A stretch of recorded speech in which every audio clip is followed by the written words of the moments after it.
Kembali di Selamat Pagi Indonesia, pemirsa, sebagai magnet pariwisata mancanegara, Bali tentunya akan menjadi sorotan dunia pada penyelenggaraan Pesta Demokrasi 14 Februari mendatang.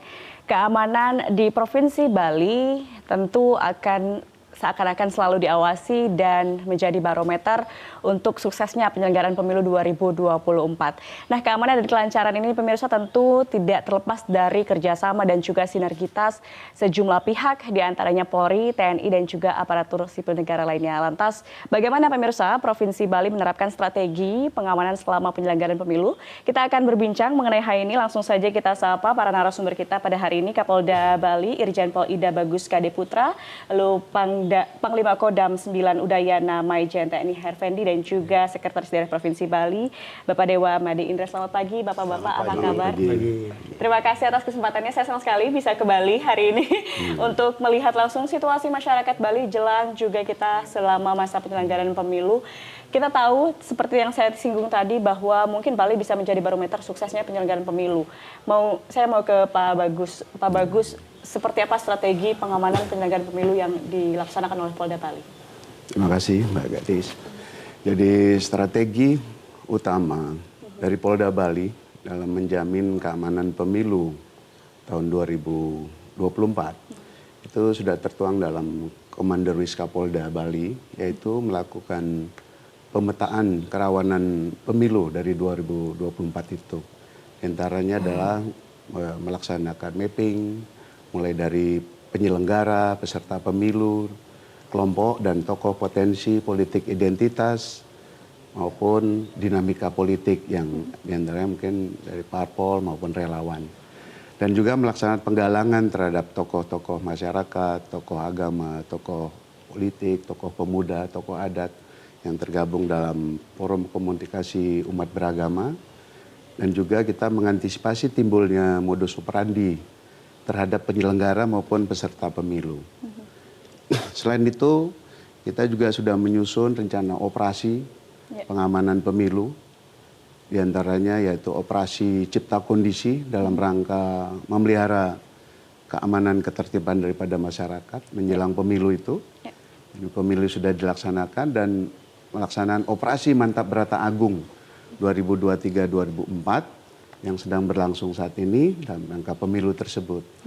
Selain itu juga melaksanakan rangkaian latihan peningkatan kemampuan. Jadi sebelum itu kita sudah melaksanakan latihan, diantaranya latihan pra-operasi, meningkatkan kemampuan personil kita.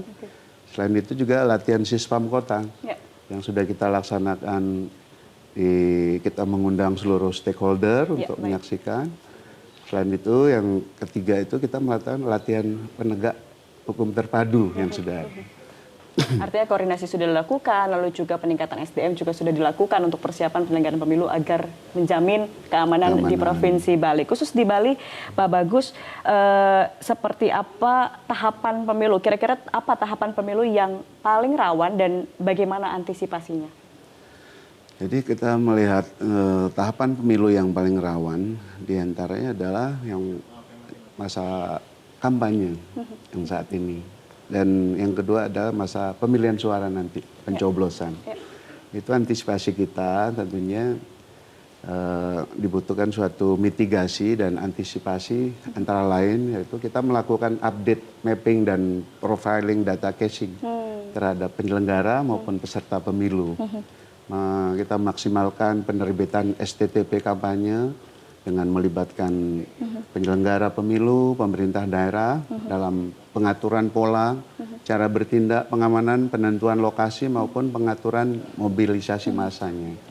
Kita monitoring dinamika medsos dan melaksanakan penetrasi medsos, langkah-langkah counter reduksi, provokasi atau hoax yang berdampak pada polarisasi. Baik, jadi media sosial juga masih menjadi perhatian utama ya saat ini karena banyak sekali black campaign juga hoax yang tersebar begitu agar semua bisa lebih nyaman begitu dalam masa kampanye ini.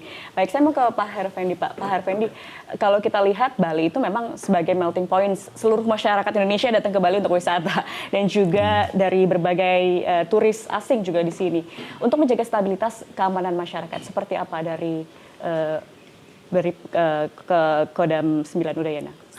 Baik Mbak, terima kasih ya atas pertanyaannya. memang kalau kita lihat Bali itu suatu daerah yang istimewa. Istimewa kenapa? Karena Bali memang menjadi daerah destinasi wisata, Betul. baik lokal maupun internasional. Nah, dengan demikian, sekecil apapun kejadian di Bali ini, tentu akan cepat tersebar luas ke seluruh dunia. Nah, oleh sebab itu kita aparat keamanan tentunya mempunyai tugas yang sangat besar, menjaga supaya Bali tetap kondusif, aman, apalagi menghadapi masa pemilu yang ke depan. Berkaitan dengan persiapan kita, tentunya kita juga berkolaborasi, berkoordinasi dengan Polda, pemerintah daerah, juga aparat intel daerah. Kita ingin tahu dan ingin memahami kira-kira kemungkinan ancaman apa yang akan terjadi, kerawanan apa yang akan terjadi di Bali ini. Nah, oleh sebab itu setelah kita ketahui itu, nanti kita akan bersinergi bagaimana dengan pasukan kita yang ada. Kita ini adalah kompartemen strategis ya. Kita ada satuan tempur, satuan banpur, satuan komando kewilayahan. Nah, bagaimana kita menggelarnya nanti sesuai dengan prediksi yang tadi disampaikan oleh Bapak Kapolri, karena Pak Kapolda, karena beliau yang jadi leading sektor dalam pengamanan ini. Baik. Dan juga kita tentunya mengedukasi masyarakat. Sosialisasi masyarakat bagaimana menjaga situasi ini supaya tetap kondusif, aman, tentunya dengan tokoh-tokoh masyarakat yang ada juga. Demikian, Pak. Baik, Pak Dewa, kalau kita lihat berkaca dari pemilu-pemilu sebelumnya, sebenarnya di Bali ini tingkat partisipasinya cukup baik begitu ya, partisipasi masyarakat. Tapi seperti apa kalau misalnya ada potensi ada konflik begitu di masyarakat? Seperti apa dari Pemprov Bali sendiri, Pak Dewa? Ya, terima kasih Mbak Gadis. Yang pertama, Bali dijadikan pusat perhatian untuk pemilu ini, tentu pride bagi kami ya, kebanggaan bagi kami. Tapi pada sisi yang lain, challenge juga kan. Challenge bahwa kita harus bisa mengamankan pemilu sebaik mungkin. Tadi Pak Kapolda dan Pak Pangdam sudah memaparkan secara ringkas tentang upaya-upaya pengamanan dari pencegahan sampai kepada tindakannya. Tentu kami pemerintah daerah di hulunya, yakni menciptakan suasana kehidupan masyarakat yang bisa berjalan damai dan tertib, sehingga potensi-potensi keamanan menjadi tidak faktual ya kan. Oleh karena itu maka kami pemerintah daerah dalam era ini memastikan penyelenggaraan pemerintahan daerah harus berjalan dengan baik. Yang kedua, pelayanan publik harus berjalan dengan baik. Tidak ada yang terlayani, tidak ada yang komplain. Kemudian aktivitas sosial kemasyarakatan kita harus jamin berjalan dengan baik. Dan selanjutnya aktivitas perekonomian masyarakat kita upayakan tidak terganggu. Karena kalau ini terganggu, bisa menjadi percikan-percikan kecil yang mengganggu keamanan dan bisa berpengaruh terhadap pemilu.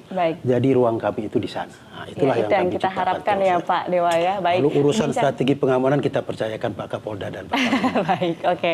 Kita lanjutkan perbincangan kita usai jeda. Bapak-bapak kita tahan dulu. Pemirsa jangan kemana-mana, tetap bersama kami di Selamat Pagi Indonesia.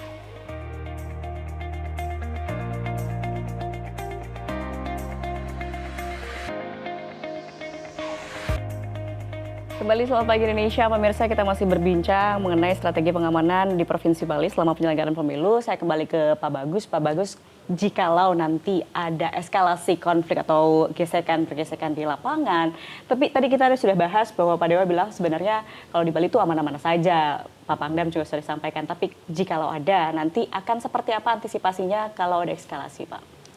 Baik, terima kasih. Sebagai upaya reaktif dalam mengantisipasi terjadinya gangguan saat pemilu, kita kan tidak underestimate Bali itu aman ya. Betul. Kita mengantisipasi dan kita pun telah melakukan mapping potensi gangguan kerawanan setiap tahapan itu sudah ada di masing-masing jajaran Polres ya, yang ada.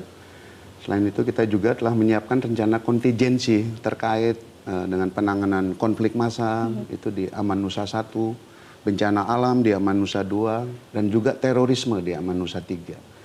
Terkait strategi yang untuk menjamin penanganan gangguan keamanan pemilu tersebut, kita menggunakan sistem rayonisasi. Di Bali kan ada 9 kabupaten kota. Jadi menempatkan 6 titik poskotis, pos komando taktis kita di wilayah Bali, yang terdiri personilnya Ditsamapta dan Satbrimob kita. Itu nanti juga kalau ini di backup juga sama TNI yang ada di wilayah masing-masing. Jadi di antara poskotis Seririt ada di Buleleng, Gilimanuk yang kita tempatkan di pelabuhan antara Ketapang dan Bali, Jawa dan Bali. Demikian juga di pantai selatan ada Poskotes Soka di Tabanan, Poskotes Mengwi di Denpasar, untuk Poskotes Padangbayi di perbatasan timur dengan Lombok, NTB, dan Poskotes Kintamani di Bangli. Sedangkan untuk membackup di Denpasar Kota dan Gianyar yang spot wisatanya tinggi, kita menggunakan Power on Hand Kapolda. Di antara juga dengan ya, personel-personel khusus yang punya kompetensi, Samapta dan Brimob kita. Demikian juga nanti juga ada Pangdam di sana untuk membackup gitu. Demikian. Oke, baik. Nah, nanti juga kita akan bahas Bapak-bapak soal komitmen netralitas dari masing-masing institusi, karena selama ini masa kampanye kita tahu bahwa masyarakat mungkin ingin benar-benar melihat netralitas dari Polri, TNI, dan juga ASN gitu ya Pak ya. Usai jeda, pemirsa jangan kemana-mana, tetap bersama kami di Selamat Pagi Indonesia. Kembali di Selamat Pagi Indonesia, pemirsa masih berbincang langsung dari Denpasar, Bali. Tadi sudah saya sempat singgung bahwa masyarakat di tengah perputaran informasi yang sangat masif saat ini, masyarakat memantau sekali masalah netralitas begitu. Saya mau ke Pak Dewa dari Sekda Provinsi Bali Perwakilan ASN. Seperti apa respon Anda, Pak Dewa? Baik, terima kasih Mbak Gadis. Jadi isu netralitas ini selalu menjadi sensitif setiap kali pemilu. Tapi hal itu bisa kita maklumi karena memang kita punya riwayat panjang soal itu ya. Tapi untuk saat ini saya tegaskan, saya pastikan bahwa birokrasi pemerintah Provinsi Bali pasti netral dalam penyelenggaraan pemilu dan pilkada ini.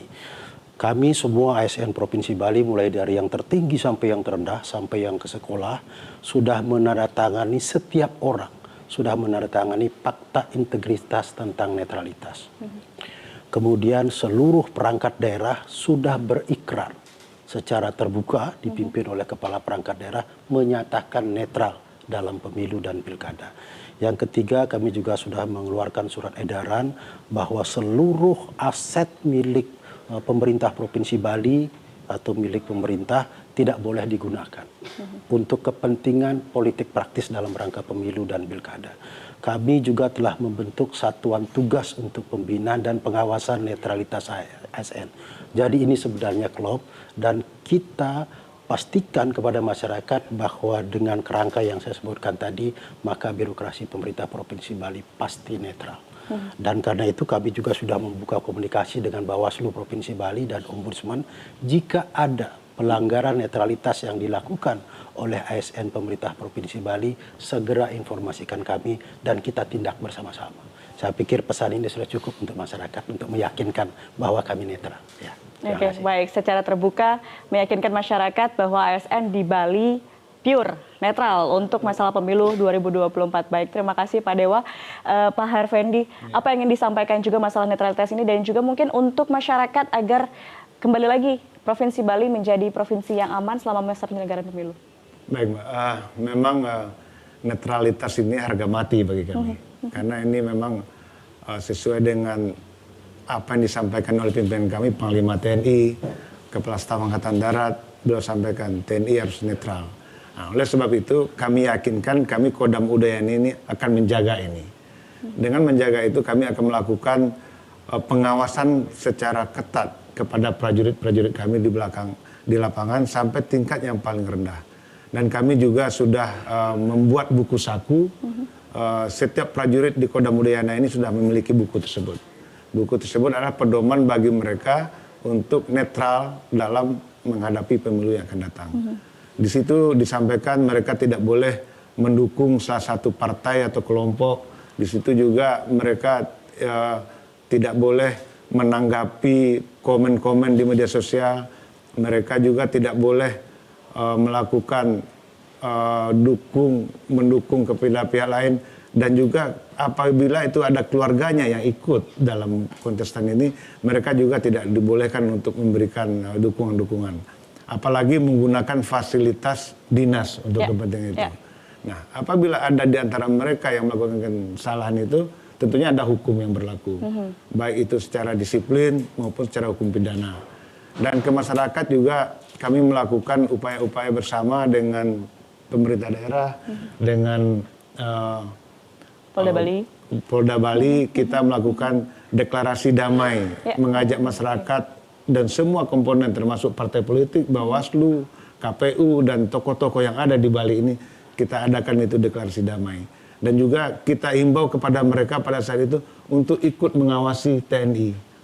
Supaya apabila ada TNI yang tidak netral di lapangan nanti, supaya mereka melaporkan. Kita sudah ada juga pos-pos pengaduan pelanggaran netralitas. Kalau kita lihat di Kodim-Kodim itu sudah ada kantor itu, pos itu, dan juga di satuan-satuan lain yang ada tergelar di Bali Nusra ini juga sudah kita siapkan pos-pos pengaduan tersebut. Oke, baik. Terakhir dari Pak Kapolda, Pak Bagus, apa yang ingin mau disampaikan kepada masyarakat mengenai netralitas dan juga imbauan untuk masyarakat agar sama-sama kita mewujudkan pemilu yang aman, damai, dan juga kita harapkan lancar begitu. Silahkan Pak Bagus. Terima kasih Mbak Kadi. Jadi untuk di Polri sesuai dengan Undang-Undang Nomor 2 Tahun 2002 tentang Kepolisian Negara Republik Indonesia, itu sudah tercantum masalah netralitas di sana. Di pasal 28 ayat 1, Polri tidak berpolitik praktis. Di ayat 2, tidak menggunakan hak suaranya. Nah itu sudah jelas sekali. Dan juga terakhir dari Bapak Kapolri memberikan jukrah yang sudah kita sebarkan ke jajaran Polres-Polres untuk menindaklanjuti perintah itu tentang netralitas Polri dalam pemilu ini. Sedangkan untuk menyampaikan ke masyarakat terkait dengan wujud keseriusan Polri untuk menjaga netralitas selama pemilu, kita sudah viralisasi melalui medsos, di baliho juga tentang komitmen TNI dan Polri, tentang sinergitas, integritas dalam pelaksanaan tugas, dan fungsi TNI Polri untuk menjaga stabilitas keamanan di wilayah Bali. Kita juga memaksimalkan peran Babin Kamtipmas dan Babinsa dari Bapak Panglima, Pangdam, melakukan patroli sambang bersama di wilayah desa binaan masing-masing untuk wujud dari sinergitas kita untuk menjaga netralitas. Dan juga kita melakukan pengawasan kepada dan mengatur perilaku medsos personil kita. Dilarang, begini sudah diatur semua. Memberikan kesempatan kepada masyarakat apabila menemukan perilaku atau tindakan tidak mencerminkan netralitas Polri, sudah jelas kita silakan melapor ke kantor polisi terdekat ataupun telepon di layanan kepolisian 110 serta media sosial lainnya yang ada. Dia langsung disampaikan, kita tindak lanjuti karena kita itu sudah ada 3 sanksi hukuman untuk anggota Polri itu. Yang pertama kan hukum pidana, disiplin dan kode etik. Di situ justru yang paling tegas tuh dipecat ataupun di PTDH. Pemberhentian dengan tidak hormat. Baik. Komitmen dari Polda Bali juga jelas, begitu untuk masalah netralitas, dan kita sama-sama mengimbau masyarakat untuk sama-sama terus kita kedepankan kedamaian dan keamanan di Bali, tentu saja untuk penyelenggaraan pemilu berjalan lancar. Terima kasih Bapak-Bapak, terima kasih Pak Bagus, Pak Harvendi dan juga Pak Dewa atas kesempatannya. Perbincangan ini sangat membangun dan semoga masyarakat juga bisa sama-sama seperti yang kita katakan bersama menjaga keamanan dan stabilitas di Provinsi Bali. Terima kasih. Dan pemirsa, demikian perbincangan kali ini di Selamat Pagi Indonesia. Terima kasih atas kebersamaan Anda. Saya Gadis Bianca, mewakili kerabat kru yang bertugas di Selamat Pagi Indonesia pagi ini pamit undur diri. Selamat pagi, sampai jumpa.